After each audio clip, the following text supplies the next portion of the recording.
So how do we get to that scenario? And how do your own sons and brothers and daughters get to that same situation where only 3 days ago an American-born Somali Muslim was killed fighting with Shabab in Somalia? How do we arrive at that when you're in the land of opportunity? When between us we know, when we sit together eating al-ahm suwar, yeah, and we all know something to be true. What we know to be true is that we have more freedom to build mosques in America.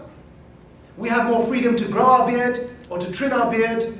We have more freedom to roll our trousers up or to keep our trousers low. We have more freedom to wear the hijab. This is not France. The hijab will not be banned in America. I can give you that assurance. We have more freedom to pray than we have in many Muslim majority countries. We know that. We know that. Yet still, we have a situation where people like me end up fighting our own countries. So I'll take you back to the beginning. I was born and raised in Essex. In my teenage years, because where I was raised, it's not like you have this beautiful community, you have wonderful support from each other, you have around 10 mosques in Columbus. Where I was raised, my family is Pakistani. Where I was raised, the only people I had to mix with were the people I found around me. So I made very, very good friends. My best friends in school were English non-Muslims. They were the only friends I had. I've never once had Pakistani friends or Muslim friends growing up. My brother wasn't my friend. We constantly had fights. He's 1 year older than me. There's a lot of sibling rivalry there. So I had a very integrated background. I spoke English as my mother tongue, even with my parents at home.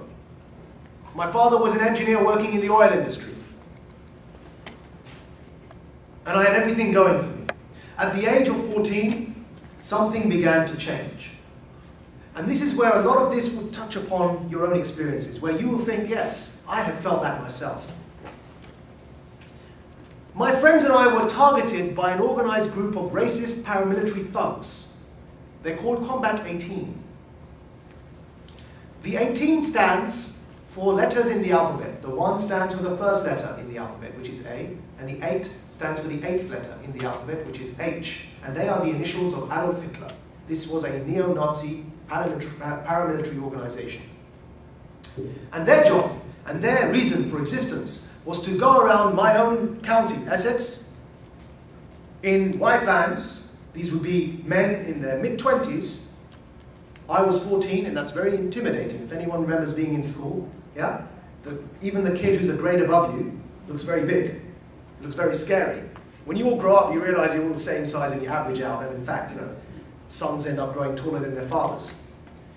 But when you're in school, when you're 14, the 15-year-old is scary. Well, these were mid-20s, they were burly men, and they would drive around in white vans in groups. And they would carry with them big, big machetes. And their job was to find people like me, and they did what they called Paki bashing.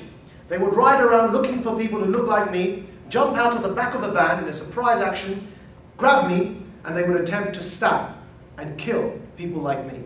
In my case, what they did, to teach my friends a lesson, they would jump out of the van, and they would hold my white friends, and they'd hold me back, and force me to watch my white friends as they stabbed them in front of my eyes.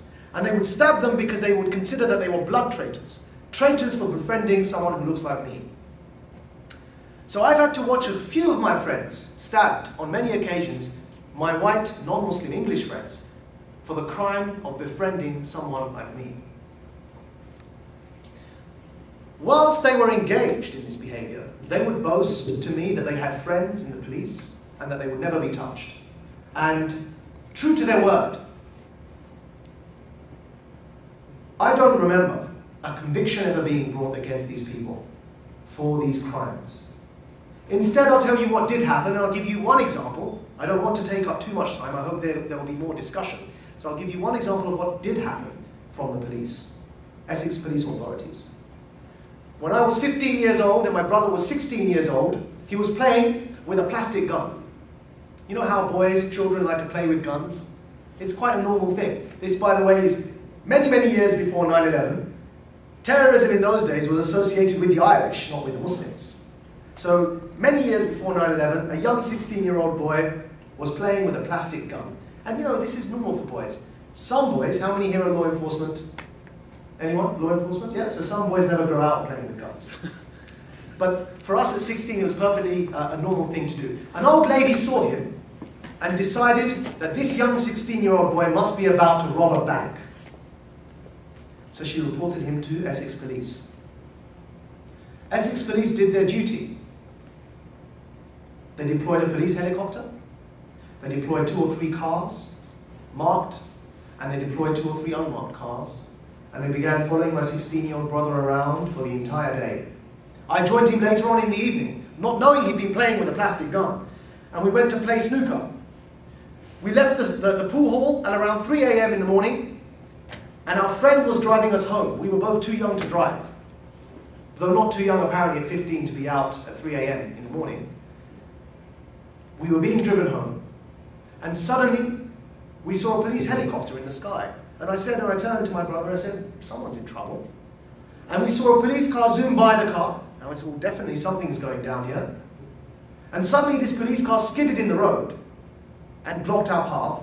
And behind us another car had skidded sideways and blocked the path behind us. The police helicopter shone the spotlight on our car. And from either side, from nowhere, quite literally from nowhere, came these armed policemen who stopped our car. And they forced us out of the car and arrested us at gunpoint and told me, you have the right to remain silent, went through and read my rights and said you're being arrested on suspicion of armed robbery. I was too young to be interrogated alone, so they called my poor mother at around 3:30 in the morning and said both of your sons have been arrested for suspicion of armed robbery. My mother had a heart attack. She ran down to the police station and took it quite seriously. And to this day, I'm quite surprised that she actually believed her 2 sons would be capable of something like that. Because the way she looked at me was as if I'd actually been planning an armed robbery. But the very next morning, the police released us with a very sheepish apology. And they gave us the plastic gun back. They had picked it apart and broken it and dissected it to ensure there was no ammunition in this plastic gun. And they realized, eventually, it must have taken them a while to figure this out, that it was a plastic gun. They kept us there the entire night and released us the next morning. And I, being the young, angry, 15-year-old, primed for radicalization, said to them, what did we do wrong? And he turned to me and he looked me straight in the eyes. He said, nothing. Now go home. So on the one hand, my friends were being stabbed for being my friends. On the other hand, I was being arrested at gunpoint. And this is one of many occasions, by the way, where I've never been, it sounds really bad, I've never been, for the record, everyone, I've never been convicted for any criminal offense. These were false arrests. The arrest in Egypt that I began with was a political offense. But this is how I was raised, and these are the experiences that I went through. What did they lead to? Because there are lessons in this which we will touch upon later. This led to me developing a very angry streak. I felt rejected by my society. I felt let down by my society. And I felt I didn't belong. I had done everything possible to belong. But I felt that I did not belong. But also at the same time, when seeking answers, I went to the mosque to speak to the imam, and he couldn't understand my language. And I didn't understand his language. He spoke Urdu, I spoke English. When I said public enemy, he said Nusrat Fateh Ali Khan. There was no connection.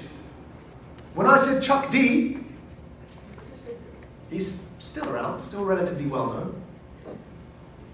The mosque imam slapped me in the face. So that was the reaction. In fact, the only time I have been beaten was by the imam himself, for asking too many questions. The racists attacked my white friends. The imam attacked me. So after having a bit of a fist fight with the mosque imam, we never went back. So the answers weren't coming from there. But we needed an identity. We needed a sense of belonging, and we needed an outlet to express our raw anger. at society, at the police, and at the establishment. Thank you all. Assalamu alaikum.